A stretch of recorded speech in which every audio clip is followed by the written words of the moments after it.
Hello everyone, welcome to Keystone Life Sciences. Last lecture में हम लोगों ने देखा कि प्रोटीन्स की ईआर के ल्यूमेन में किस तरह से टारगेटिंग होती है। वहां पे हम लोगों ने देखा कि टारगेटिंग किस तरह से इनिशिएट होती है।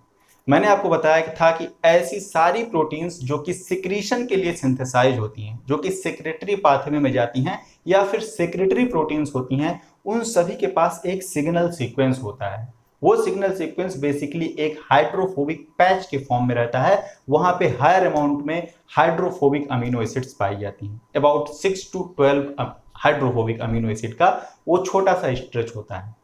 उस स्ट्रेच को साइटोसॉलिक राइबोन्यूक्लियोप्रोटीन्स होती हैं एसआरपी रिकॉग्नाइज करती हैं और फिर ईआर की मेम्ब्रेन तक पहुंचाती हैं।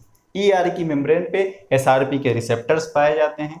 ठीक है, एसआरपी के रिसेप्टर से जाकर के बाइंड कर जाता है और इस तरह से जो नेसेंट प्रोटीन बनती है और उसके साथ साथ राइबोसोम का जो पूरा कॉम्प्लेक्स बनता है, उस पूरे कॉम्प्लेक्स को कहां पे डायरेक्ट कर दिया जाता है? ईआर की मेम्ब्रेन पे।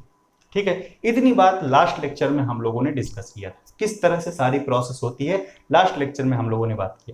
ठीक है, आज हम लोग देखेंगे कि जब जो प्रोटनेसेंट प्रोटीन थी वो एंडोप्लाज्मिक रेटिकुलम की मेम्ब्रेन तक पहुंच गई तो वो ईआर के ल्यूमेन में कैसे जाती है। ठीक है, इसके बारे में आज हम लोग चर्चा करेंगे। लेकिन उससे पहले मैं आपको थोड़ा सा फ्लैशबैक देता हूं लास्ट लेक्चर का इस डायग्राम के थ्रू, ताकि आपको चीजें अच्छे से समझ में आए।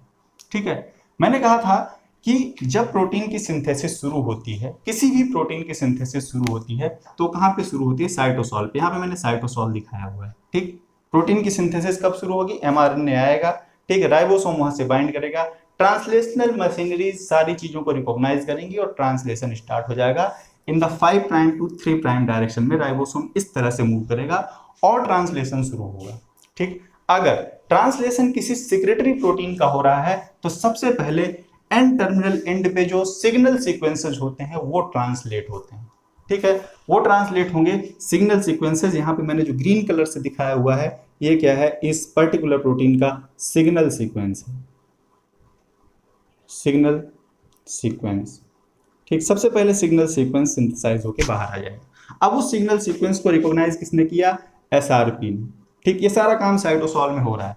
ठीक, एसआरपी ने क्या किया? सिग्नल सीक्वेंस को बाइंड किया, उसके साथ साथ लार्ज राइबोसोमल सब यूनिट को बाइंड किया और इस पूरे कॉम्प्लेक्स को कहते हैं nascent peptide, nascent polypeptide, ribosome, SRP complex, SRP complex. ठीक, इस लार्ज कॉम्प्लेक्स को जिसमें राइबोसोम है, आपका नेसेंट प्रोटीन है और एसआरपी, ये जो होते हैं polypeptide, nascent polypeptide, ribosome, SRP complex. ठीक, अब इस कॉम्प्लेक्स को एसआरपी कहां पे डायरेक्ट कर देती हैं? यहाँ पे स्टेप 1 में सबसे पहले क्या होगा? नेसेंट प्रोटीन है, एसआरपी ने उसको रिकॉग्नाइज किया, ये स्टेप 1 है, इसलिए मैंने यहाँ पे 1 लिखा हुआ है। ठीक है, अब स्टेप 2 में क्या होगा?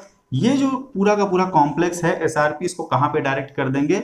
एंडोप्लाज्मिक रेटिकुलम पे। ये क्या है? ईआर की मेम्ब्रेन है। यहाँ पे मैंने दिखाया है ईआर मेम्ब्रेन। ठीक, ये ईआर की मेम्ब्रेन है। ईआर की मेम्ब्रेन के पास क्या है? ये है एसआरपी का रिसेप्टर, एसआरपी रिसेप्टर। ठीक, अभी एसआरपी का रिसेप्टर है तो एसआरपी से बाइंड करेगा, लेकिन एसआरपी से कब बाइंड करेगा? जब वो एसआरपी किसी नेसेंट प्रोटीन को लेकर के आएगा। क्यों? इस कंडीशन में एसआरपी और एसआरपी रिसेप्टर दोनों ही जीटीपी बाउंडेड फॉर्म में रहते हैं। ठीक, जब एसआरपी किसी नेसेंट प्रोटीन को लेकर के आ रहा होगा तो इस कंडीशन में एसआरपी और एसआरपी रिसेप्टर दोनों ही जीटीपी बाउंडेड कंडीशन में होंगे और दोनों एक दूसरे से इंटरेक्ट कर जाएंगे। ठीक है, तो एसआरपी क्या करेगा? इस पूरे कॉम्प्लेक्स को डॉक करा देगा ले आके एंडोप्लाज्मिक रेटिकुलम की मेम्ब्रेन पे, जहां पे एसआरपी का रिसेप्टर है।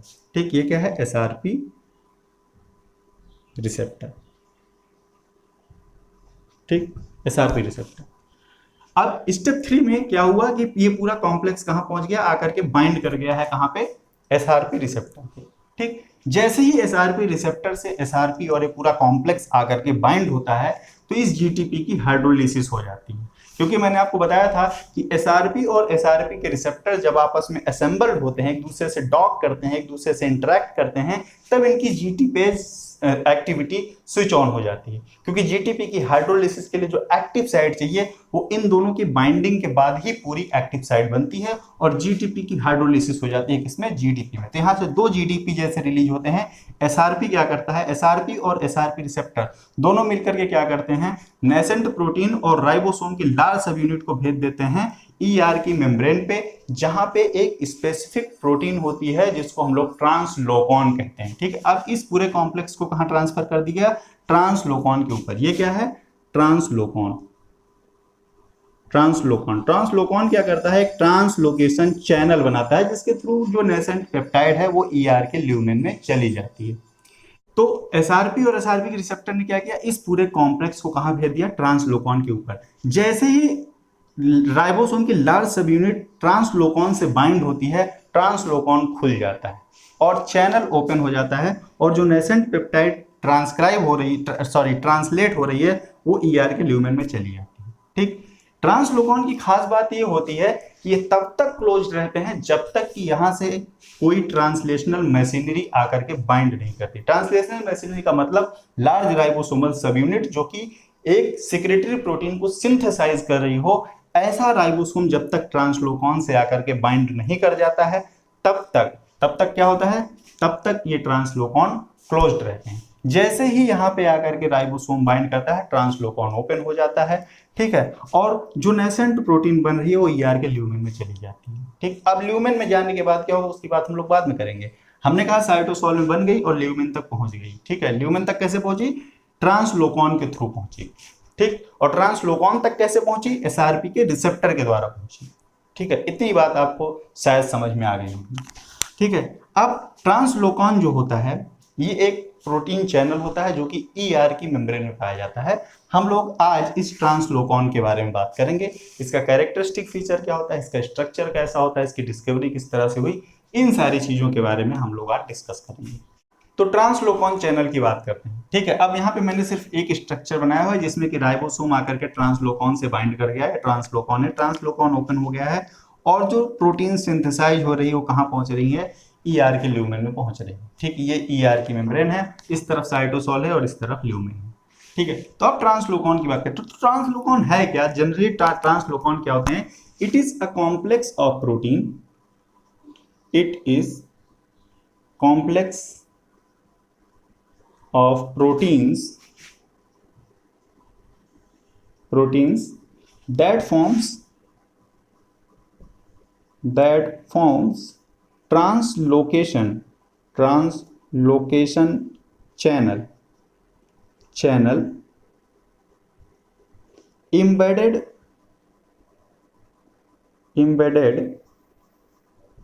in the ER membrane। ER membrane में एक ट्रांसलोकेशन चैनल बनाता है। ठीक है, और क्या है, ये बेसिकली प्रोटीन का एक कॉम्प्लेक्स है। ठीक, आइडेंटिफिकेशन कैसे हुआ, इसका आइडेंटिफिकेशन कैसे हुआ, ट्रांसलोकॉन चैनल को आइडेंटिफाई कैसे किया गया, इसके लिए देखा गया कि ईस्ट में एक प्रोटीन होती है जिसको कहा जाता है सेक61 ईस्ट सेक61 अल्फा। ये एक प्रोटीन होती है कहां पे, ईस्ट में। ये देखा गया कि ईस्ट में अगर ये सेक61 प्रोटीन अल्फा प्रोटीन अगर म्यूटेट कर दी जाए या म्यूटेशन हो जाए, इसमें क्या हुआ, इसमें अगर म्यूटेशन हो जा रहा था तो ऐसा देखा गया कि जितनी भी सेक्रेटरी प्रोटीन्स वहां पे ईस्ट में सिंथेसाइज हो रही थी वो सारी की सारी ईआर ल्यूमेन तक नहीं पहुंच रही थी। कब नहीं पहुंच रही थी, जब ये सेक61 अल्फा प्रोटीन म्यूटेट कर गई थी। बाद में देखा गया कि ये सेक61 अल्फा प्रोटीन जो है कहाँ पाई जाती है, ईआर की मेम्ब्रेन में पाई जाती है। ठीक, अगर इसके जीन में म्यूटेशन हो जाता है तो ये प्रोटीन प्रॉपरली नहीं बन पाती है और जो सेक्रेटरी प्रोटीन साइटोसोल में सिंथेसाइज हो रही हैं वो साइटोसोल में ही रह जाती हैं। इसका मतलब ये हुआ कि अगर ट्रांसलोकॉन चैनल म्यूटेट हो जाए तो कितना भी एसआरपी बाइंड कर ले, कितना भी एसआरपी रिसेप्टर बाइंड कर ले, जो सेक्रेटरी प्रोटीन है वो ईआर के ल्यूमेन तक नहीं पहुंचेंगे। इसलिए ट्रांसलोकॉन इंपॉर्टेंट रोल प्ले करता है। ठीक है, अब बात करते हैं मैमल्स की। बाद में फिर देखा गया कि मैमल्स में भी सिमिलर ही एक प्रोटीन का कॉम्प्लेक्स पाया जाता है जिसको कहा जाता है सेक61 complex. In mammals in mammals, translocon is made up of a large protein complex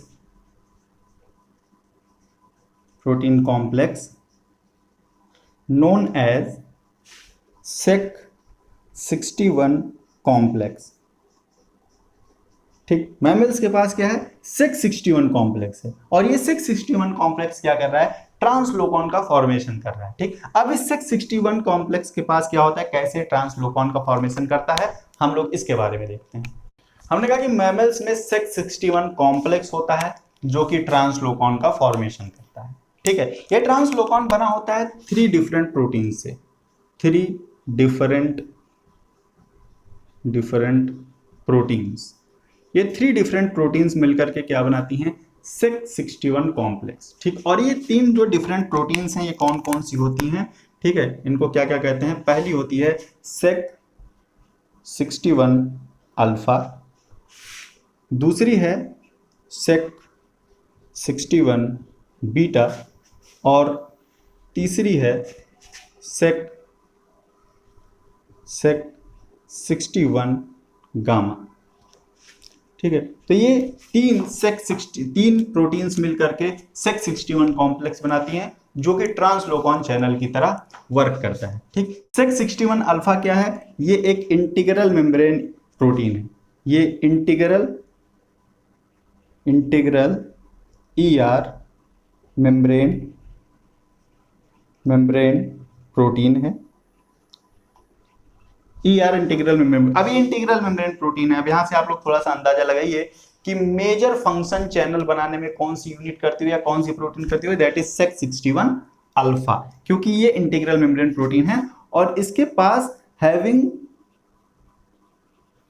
10 membrane spanning alpha हेलाइसेस, इसके पास 10 मेम्ब्रेन स्पैनिंग अल्फा हेलाइसेस है। ठीक, और अगर मेम्ब्रेन स्पैनिंग अल्फा हेलाइसेस है मतलब इसके पास हाइड्रोफोबिक अमीनो एसिड ज्यादा होंगे जिसकी वजह से मेम्ब्रेन को स्पैन कर पा रहा है। ठीक है, मेम्ब्रेन को स्पैन करके क्या बना देगा, चैनल बनाने में हेल्प करेगा। इसीलिए क्या कहां पे इन्वॉल्व होता है, this is the functions as translocation channel. ठीक, तो Sec61 अल्फा क्या करता है, वो ट्रांसलोकेशन चैनल बनाने में हेल्प करता है, क्योंकि वो क्या है, इंटीग्रल मेम्ब्रेन प्रोटीन है और उसके पास 10 मेम्ब्रेन स्पैनिंग अल्फा हेलाइसेस हैं। ठीक है, तो जाहिर सी बात है अगर वो मेम्ब्रेन को स्पैन कर रहा है तो चैनल बनाने में हेल्प करेगा। तो Sec61 अल्फा क्या करता है, चैनल बनाता है। Sec61 बीटा और Sec61 गामा ये दोनों एक्सेसरी प्रोटीन है जो कि ट्रांसलोकॉन के एक्शन को शायद रेगुलेट करती होंगी, इनका फंक्शन अभी ठीक पता नहीं, लेकिन ये तीनों कलेक्टिवली क्या कही जाती हैं, Sec61 कॉम्प्लेक्स, और ये तीनों ही ER के मेम्ब्रेन के पास ट्रांसलोकॉन जो चैनल होता है वहां पे देखी जाती हैं। कहां पे, मैमल्स में। ठीक, मैमल्स में Sec61 कॉम्प्लेक्स क्या करता है, ये बनाता है ट्रांसलोकॉन, ये आपको याद रखना है। ठीक, मेन ये है, और Sec61 का कौन सा कॉम्प्लेक्स, ये वाला आपको याद रखना है, ये मेजर फंक्शन वहां पे प्ले करता है। ठीक, अब यहां से 2 चीजें निकल के आई, हमको 3 चीजें ऐसी मिली पूरी प्रोसेस में जो कि इस पूरी टारगेटिंग में इन्वॉल्व है। ठीक, पहला साइटोसोलिक राइबोन्यूक्लियोप्रोटीन SRP, जिसने सिग्नल सीक्वेंस को रिकॉग्नाइज किया। बहुत ध्यान से सुनिएगा, बहुत इंपॉर्टेंट बात बता रहा हूं मैं आपको। जिसने सिग्नल सीक्वेंस को रिकॉग्नाइज किया, कौन, SRP, ये साइटोसोलिक राइबोन्यूक्लियोप्रोटीन। ठीक है, अब बात आती है कि ER की मेम्ब्रेन से ल्यूमेन तक भेजने में कौन कौन सी प्रोटीन्स इन्वॉल्व हुई, कौन कौन सी प्रोटीन्स ऐसी थी जो ER की मेम्ब्रेन में प्रेजेंट हैं और वो नेसेंट प्रोटीन को ER के ल्यूमेन तक भेज रही है। तो आप अगर दिमाग लगाएंगे तो आपको 2 प्रोटीन ऐसी मिलेंगी जो कि मेजर रोल प्ले करती हैं नेसेंट प्रोटीन को ER के ल्यूमेन तक भेजने में। ठीक, पहली कौन सी प्रोटीन, जो SRP को रिकॉग्नाइज कर रही है। ठीक, पूरी प्रोसेस से हमें यह पता चला कि 2 ऐसी प्रोटीन्स एंडोप्लाज्मिक रेटिकुलम की मेम्ब्रेन में प्रेजेंट हैं जो कि एब्सोल्युटली रिक्वायर्ड हैं for the translocation of nascent protein into endoplasmic reticulum lumen, lumen तक भेजने में। वो कौन कौन सी प्रोटीन है? पहली प्रोटीन है एसआरपी रिसेप्टर, एसआरपी रिसेप्टर, ठीक, क्योंकि ये एसआरपी से बाइंड करता है जो नेसेंट प्रोटीन को लेके आ रहा है। ठीक, एसआरपी रिसेप्टर क्या करता है? इसको कहां भेज देता है? ट्रांसलोकॉन के पास। ट्रांसलोकॉन 3 प्रोटीन से मिलकर के बना हुआ है। ठीक है, तो दूसरी कौन सी प्रोटीन हो गई? ट्रांसलोकॉन, और उसकी कौन सी सब यूनिट? सेक 61 अल्फा। ये दो ऐसी ईआर इंटीग्रल मेम्ब्रेन प्रोटीन्स हैं। ये क्या है? ईआर इंटीग्रल मेम्ब्रेन प्रोटीन, ये क्या है? ईआर इंटीग्रल मेम्ब्रेन प्रोटीन है। That are proteins that are absolutely required for protein translocation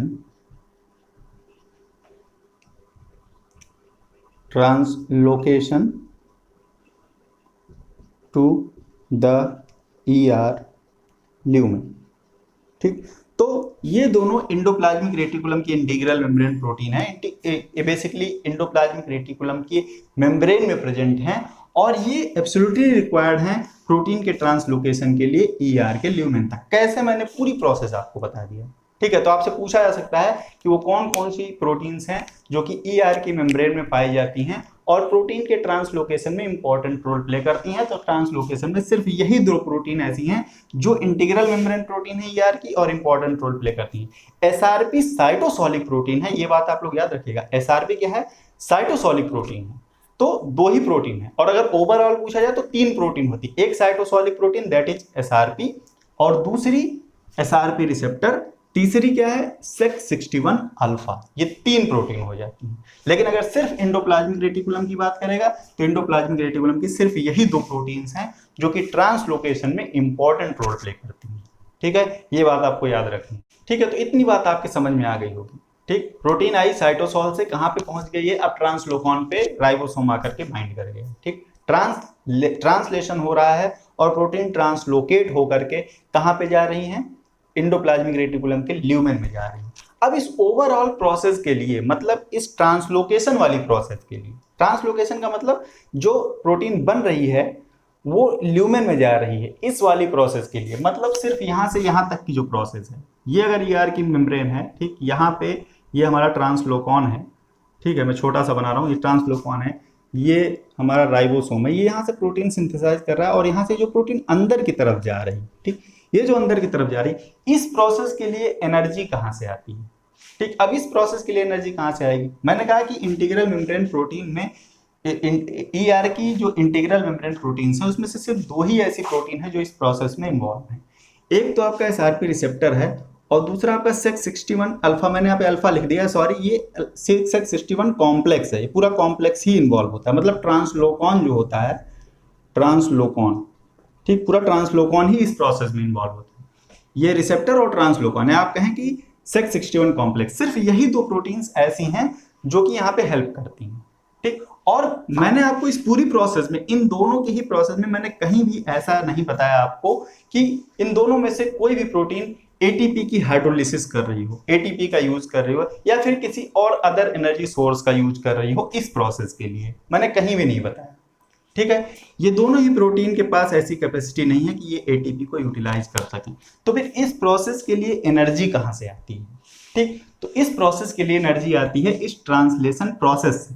ठीक है, ट्रांसलेशन के थ्रू जो फोर्स वहां पे जनरेट होता है, मतलब यहां से जो नई पॉलीपेप्टाइड बन रही है, इसके थ्रू जो फोर्स जनरेट होता है वही एनफ होता है इसको पूरी तरह से अंदर भेजने के लिए। ठीक है, यहाँ पे किसी अदर एनर्जी सोर्स की जरूरत नहीं है। ये राइबोसोम से ट्रांसलेट होकर जैसे जैसे प्रोटीन बाहर निकलती जाएंगी, वो खुद ही जो प्रोटीन अंदर जा चुकी है उसको पुश करती रहेंगी, वो अपने आप ल्यूमेन में यूनिडायरेक्शनली ल्यूमेन में जाती रहेगी। ठीक है, तो एक तो ये बात होगी। दूसरा, जब प्रोटीन ईआर के ल्यूमेन तक पहुंच गई तब क्या होगा? ईआर के ल्यूमेन में मैंने बताया कि नेसेंट प्रोटीन पहुंची, सबसे पहले कौन पहुंचेगा? सिग्नल पेप्टाइड पहुंचेगा। ठीक, और सिग्नल पेप्टाइड का काम क्या था? प्रोटीन को इंडोप्लाज्मिक रेटिकुलम तक पहुंचाना। एक बार प्रोटीन जब इंडोप्लाज्मिक रेटिकुलम तक पहुंच गई तब क्या होगा, सिग्नल सीक्वेंसेस का क्या होगा, अब मैं बता रहा हूं। Signal sequences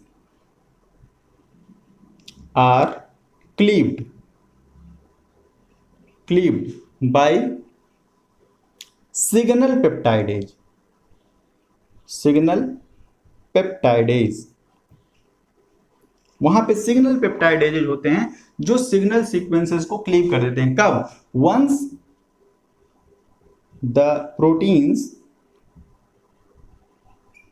reached to ER lumen. जैसे ही प्रोटीन ER के ल्यूमेन में पहुंच गई, सिग्नल सीक्वेंसेस को सिग्नल पेप्टाइडेज होंगे वहां पे, वो क्लीव कर देंगे। ठीक, अब यहां पे हमको एक नया एंजाइम मिला, कौन? Signal peptidase. ठीक, तो ये सिग्नल पेप्टाइडेज क्या है, इसकी भी बात हम लोग कर लेते हैं। सिग्नल पेप्टाइडेज जो होता है ये इंटीग्रल मेम्ब्रेन प्रोटीन होता है। It is an integral membrane protein in the ER membrane adjacent to ट्रांसलोकॉन। ट्रांसलोकॉन के पास ही, बिल्कुल ट्रांसलोकॉन के पास एक इंटीग्रल मेम्ब्रेन प्रोटीन और पाई जाती है जो कि क्या करती है, सिग्नल सीक्वेंस को क्लीव कर देती है। जैसे ही प्रोटीन का सिग्नल सीक्वेंस ER ल्यूमेन में पहुंच जाता है, ER ल्यूमेन में पहुंचते ही सिग्नल पेप्टाइडेज उस सिग्नल सीक्वेंस को क्लीव कर देते हैं, सिग्नल पेप्टाइडेज। ठीक है, अब सिग्नल पेप्टाइडेज हमेशा जो सिग्नल सीक्वेंस है उसके C टर्मिनस को रिकॉग्नाइज करते हैं। किसको रिकॉग्नाइज करते हैं? सिग्नल सीक्वेंसेस रिकॉग्नाइजेज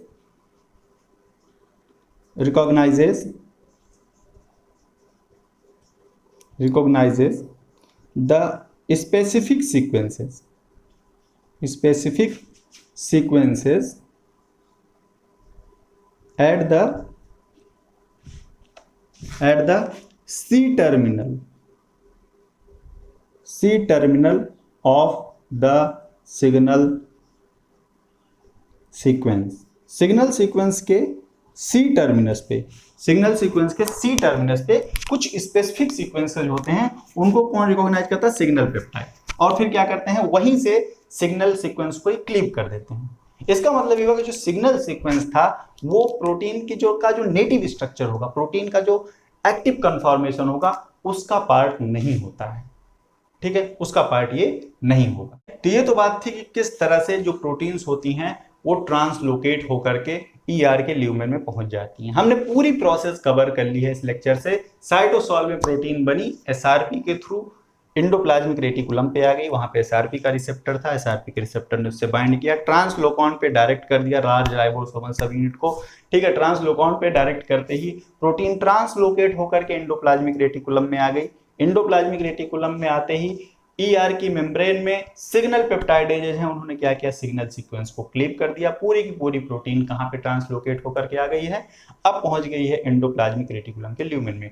ट्रांसलेशन जब खत्म हो जाएगा, ठीक है, जैसे ही ट्रांसलेशन खत्म हो जाए पूरी की पूरी प्रोटीन पहुंच जाएगी ER के ल्यूमेन में, जहां पे उसका पोस्ट ट्रांसलेशनल मॉडिफिकेशन किया जाएगा। हमने आपको बताया था कि एन-लिंक्ड ग्लाइकोसाइलेशन, डाइसल्फाइड बॉन्ड का फॉर्मेशन, स्पेसिफिक प्रोटियोलिटिक क्लीवेज और प्रॉपर फोल्डिंग, ये सारी चीजें वहां पे की जाएंगी। ठीक, और मैंने आपको बताया था कि जो ER की रेजिडेंट प्रोटीन्स होती हैं वो इसमें हेल्प करती हैं, ये भी मैंने आपको बताया था। ठीक है, तो हम धीरे धीरे उस पोर्शन तक पहुंच रहे हैं जहां पे मैं आपको एन-लिंक्ड ग्लाइकोसाइलेशन और इन सारी चीजों के बारे में बताऊंगा। ठीक, लेकिन उससे पहले एक और इंपॉर्टेंट पॉइंट यहाँ पे बचा हुआ है। मैंने बताया कि यहाँ पे जो सिक्रेटरी प्रोटीन का ट्रांसलोकेशन हो रहा है ये को ट्रांसलेशनल प्रोसेस से हो रहा है, मतलब ट्रांसलेशन चल रहा है। ट्रांसलेशन जो चल रहा है उसकी वजह से जो फोर्स जनरेट हो रहा है, वहां से एनर्जी पाते हुए ये प्रोटीन अंदर की तरफ आ रहे हैं। ठीक, वहां पे और किसी एनर्जी सोर्स की जरूरत नहीं। लेकिन ईस्ट में कुछ प्रोटीन्स ऐसी भी सिंथेसाइज होती हैं जिनका को ट्रांसलेशनल ट्रांसलोकेशन नहीं होता है। मतलब उनका ट्रांसलोकेशन कब होता है, जब पूरी की पूरी प्रोटीन सिंथेसाइज हो जाती है, पूरी की पूरी पॉलीपेप्टाइड बन जाती है, ठीक है, और वो साइटोसॉल में ही बनती है। साइटोसॉल में पूरी पूरी पेप्टाइड चेन बन गई है, पॉलीपेप्टाइड चेन। अब उसको ईआर के ल्यूमेन में भेजा जाए, कहाँ पे, ईस्ट में। तो वहाँ पे स्पेसिफिक प्रोटीन कॉम्प्लेक्सेस होते हैं जो इस काम को इनिशिएट करते हैं। वहाँ पे एनर्जी सोर्स क्या होगा, क्योंकि को ट्रांसलेशनल तो है नहीं, तो एनर्जी सोर्स की भी जरूरत पड़ेगी। तो वहाँ पे एनर्जी सोर्स क्या होगा, इन सारी चीज़ों के बारे में हम लोग नेक्स्ट लेक्चर में बात करेंगे। ठीक है, और उसके बाद फिर हम लोग पोस्ट ट्रांसलेशनल मॉडिफिकेशन की बात करेंगे। इस लेक्चर को हम लोग यहीं पे फिनिश करेंगे। Thank you for watching, see you in next lecture.